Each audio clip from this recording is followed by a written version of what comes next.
उपमुख्यमंत्री अजित पवार यांच्याबद्दल आक्षेपार्ह पोस्ट टाकणाऱ्या विरोधात गुन्हा दाखल।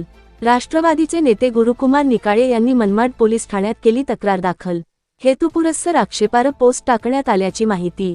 अनेक राजकीय नेत्यांनी गुन्हा दाखल होऊ नये यासाठी केली मध्यस्थी।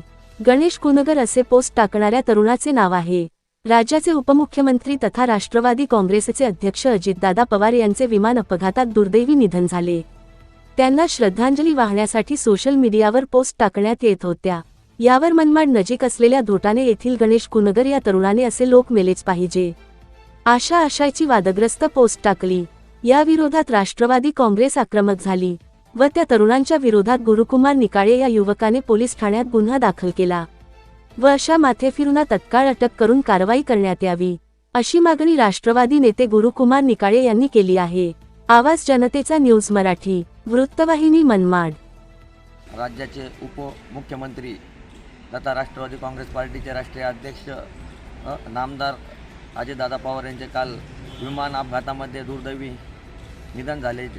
संपूर्ण महाराष्ट्रामध्ये शोककळा पसरली असताना माणूस मेल्याच्या नंतरून वैर संपतं अशी जुनी म्हण होती, पण या नांदगाव तालुक्यामध्ये काही अपप्रवृत्तीच्या लोकांनी अजितदादाच्या निधनानंतर व्हॉट्सअप सोशल मीडियाच्या माध्यमातून दोषपूर्ण असे मेसेज पसरवून कुठंतरी समाजात दूषित वातावरण निर्माण करण्याचा प्रयत्न केला। त्याच्या विरोधार्थ काल मनमाड शहर पोलीस स्टेशनमध्ये रीतसर कायदेशीर तक्रार नोंदवण्यात आली आहे।